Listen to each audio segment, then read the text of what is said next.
everyone. Today I'm taking a look at Sonic and the Black Knight. Yeah, I definitely did play this game, but I completely forgot about it for a long time. And I thought I'd kind of revisit it, talk about it, move over it, and talk about maybe why it's forgotten. So I'm not even going to get into the whole, oh, it's kind of good, but it has some redeeming qualities. No, this game is just... it's not good. I distinctly remember opening my latest edition of Nintendo Power around 2012 or around that time, or 2014, I don't remember. And I remember seeing the front cover of Sonic holding a sword. And I could not contain the ridiculousness of that image. And I just thought, this looks like the death of a franchise. And that's more or less what kind of happened. I mean, Sonic 06 really did do a dent in Sonic.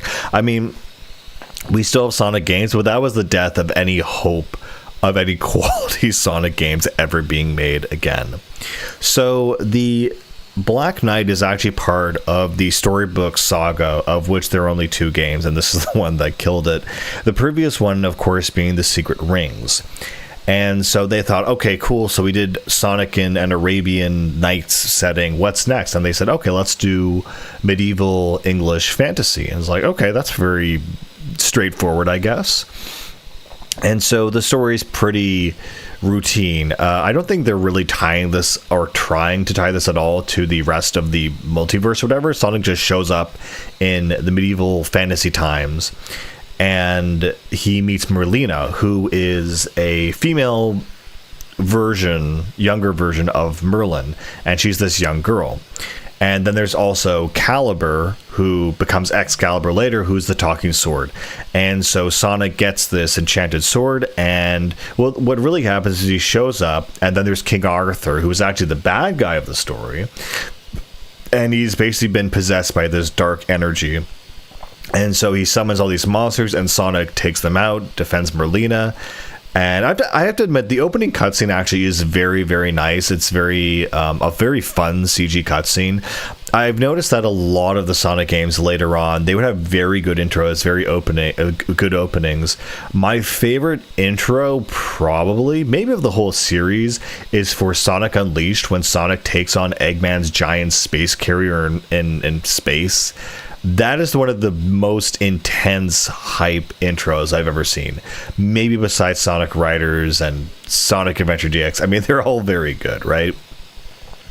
So in this one, Sonic, he defends the girl. And what I love about that scene is he tosses one of his chili dogs up into the air and then defeats all the enemies before it hits the ground and catches it. And that's just like some stupidly cool stuff that you would come to expect of Sonic games. I also like how they just reincorporated chili dogs as a thing. Like, that's not just a Western Archie Comics ism. The Japanese are aware of it and they incorporated it into the medieval game of all things, so I really appreciate that little nod. Aside from that, you have a very cool remix, I guess you could call it here, where similar in The Secret Rings, you had the other characters from the series show up. So Tails was Alibaba, Knuckles was Sinbad, but they didn't really take a huge part of the story. Just like, oh yeah, cool, who would this character be in this version of the story? That's what they would be. And it's like, okay, whatever. And this one, they have a more of a presence, or at least bosses. They have, they're like, I actually forgot that the other characters were in the previous one in Secret Rings, but in this one, they're actually characters. So like Amy's Lady Guinevere, Knuckles is Sir Gawain, Shadow is Lancelot. That's probably my favorite. And very strangely, they actually went with Blaze as the third knight, which I found very interesting. But Shadow as Lancelot is such a good casting, and also a very good design. Seeing the Sonic characters wear armor and have spiky blades and swords is actually a very cool design. Sonic, not so much. They did not cook with him at all. They didn't give him any bells or whistles. It's just literally Sonic holding a sword. Maybe they did that for child friendliness, for brand recognition. I think Sonic wearing a helmet would go really hard.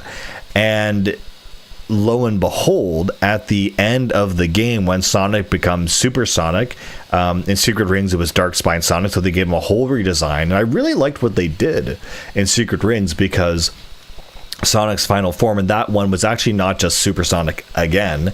It was this kind of deep purple with white highlights kind of look. It was something very abstract, very different, very genie-ish, kind of slightly demonic, very sort of evil, kind of like Fierce Deity Link from Majora's Mask, that kind of vibe.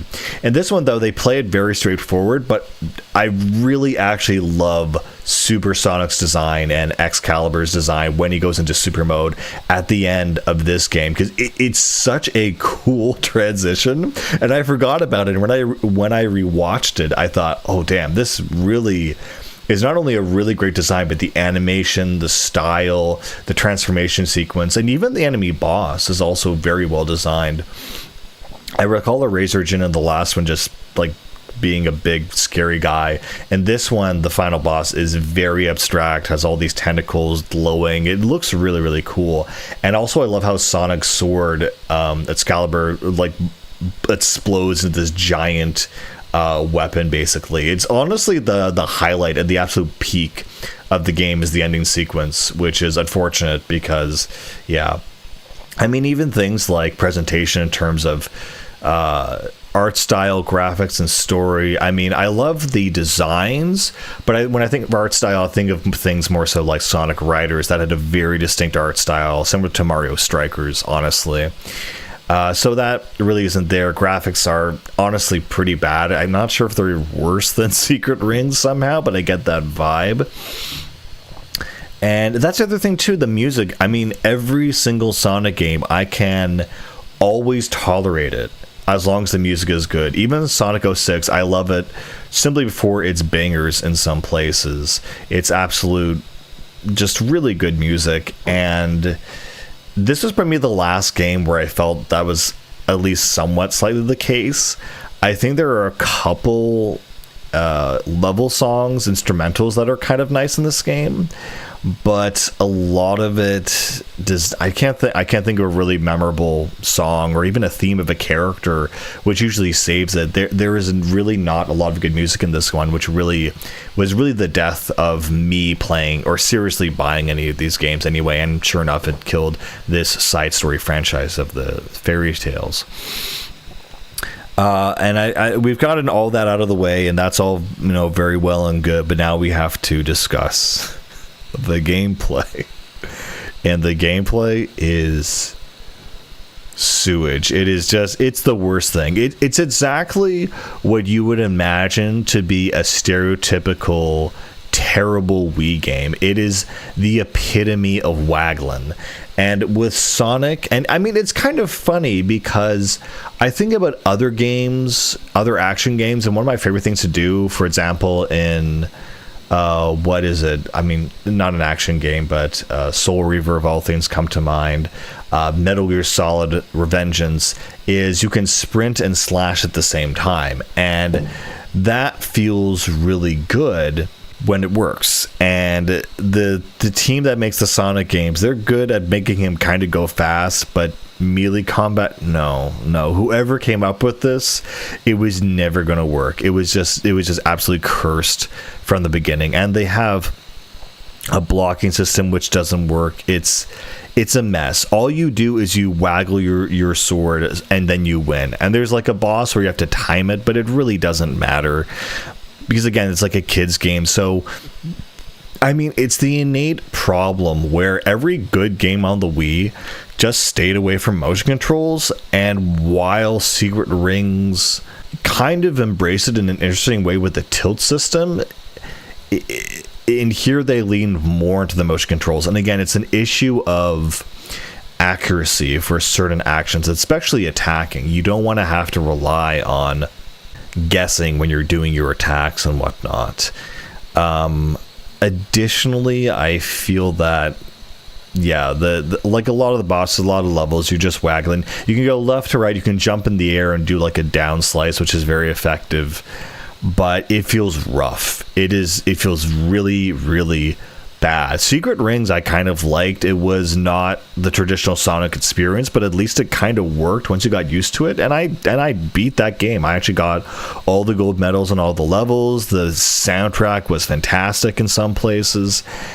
Actually, it was a lot of levels, now that I think about it, had really great soundtracks. But like I said, this game, I mean, the good tracks are not great. They're okay. And that's the thing with Sonic. You always had something else to compensate if the gameplay was not great. Like Sonic Adventure was always kind of rough. But the music, the tone, the vibes, the whole exploration, that all made up for it. This is the first game where it's like, it does not make up for the awful, truly awful gameplay. So on all fronts, it was really bad, and I couldn't deal with it. So again, all of the best things about this game are kind of the topical things around it, i.e. the art, the characters, the design of things. But as a whole, it's not great. And I just recalled possibly the worst part of this game is that it had local multiplayer. I forgot about that. And I remember there's this one mini game where you have like it, and when I say multiplayer, it's not like the previous games where you do racing or combat. It's basically Mario Party mini games. And I just thought, if the basic gameplay for the main game is this bad, then the gameplay for the mini games, like why do you have over almost 100 mini games? I just thought, what is going on here? That you spend all your time making these things when you should have been making the main game proper. And actually, another thing, I don't think Secret Rings had mini games, but yeah, this one has multiplayer, and it is not good. They just really almost so bad it's funny kind of territory, and how poorly coded these things are. But yeah, this was just a big fail in a very funny way. And I'm just reflecting back on this. This was the distinct moment where I decided I'm just not going to play Sonic games anymore, or at least after this. I was kind of open to it. I think Lost Worlds came out, and I was like, I don't care. I remember I rented Unleashed, which I guess was before this. I really hated Unleashed, as everyone did, after you got through the first level, and you're like, that was great, and then you have to actually play the Werehog sections. It's not fun. I forget what came out after that. I know there was Forces somewhere down the line. Actually, a friend lent or just gave me Forces, honestly, and that whole marketing around it was that you could play as your OC and whatever, and then even Frontiers I got psyoped into buying after seeing the awful demo trailer, or the tech demo, and the tech demo was very, very rough. But it said, oh, the music is worth it, the presentation, the story, they had lore. I thought, okay, I still don't like it. So yeah, this is more of a tangent onto why Sonic is dead to me as a franchise. That even Frontiers, that I wanted to revive it, just comes all the way back to this game, which is what killed it for me. Anyway, that's pretty much all I can say. I mean, I don't know. It grades you after you do each level, and you get a thing. And I had no interest.